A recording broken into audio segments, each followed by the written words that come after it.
Salut à tous, je suis l'honorable Inoussa Cynthia Amélie, étudiante en sciences politiques à l'Université de Yaoundé 2 SOA.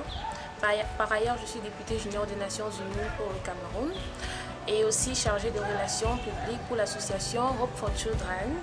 Également, je suis administratrice d'un blog dans le cadre du projet Jeune African Youth Hope Change. Alors aujourd'hui, je suis censée vous entretenir sur comment choisir son idée d'entreprise. Nous sommes toujours dans le cadre du projet Talk to Impact et alors je vais vous présenter 8 astuces pour mieux choisir son idée d'entreprise. Alors vous savez, c'est pas toujours facile de se décider sur quoi on veut entreprendre, de choisir le domaine d'entreprise dans lequel on veut exercer ses fonctions. Alors je vais vous donner quelques astuces simples et faciles pour vous aider dans votre choix. Alors, comme première astuce, nous avons forgé ses compétences. C'est-à-dire quoi? C'est-à-dire, si vous avez fait des études dans le domaine, par exemple, de l'informatique, pourquoi pas ouvrir un secrétariat en ligne ou alors une entreprise de développeurs? C'est toujours mieux.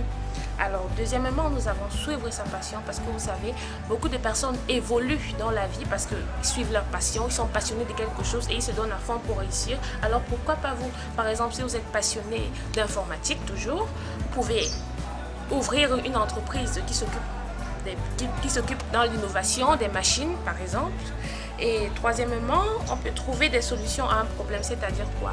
C'est-à-dire, vous êtes par exemple une femme enceinte et vous avez besoin de vêtements, par exemple d'un manteau, et que quand vous étiez enceinte, il n'y avait pas de société, par exemple, qui fabriquait les manteaux pour femmes enceintes. Et alors, après votre grossesse, vous décidez d'ouvrir une entreprise qui va dans la fabrication des manteaux pour femmes enceintes. Voilà une innovation et une résolution pour un problème de vie. Quatrièmement, nous allons aller sur le plan de trouver un projet qui se rattache à vos origines, c'est-à-dire quoi?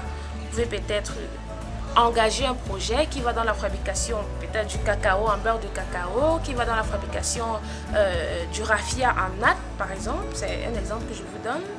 Et vous pouvez également visiter des salons. Visiter des salons d'entrepreneuriat, par exemple.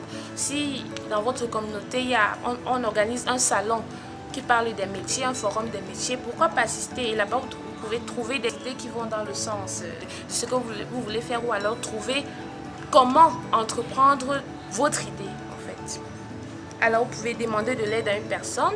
Si vous avez déjà les moyens financiers de pouvoir commencer un projet, pourquoi pas demander l'aide de quelqu'un qui partage la même passion que vous et vous associer pour alors mieux développer votre projet. Ensuite, nous avons acheter une entreprise. Voilà, vous pouvez aussi acheter une entreprise qui vous intéresse bien et que vous voulez continuer dans l'innovation, en fait.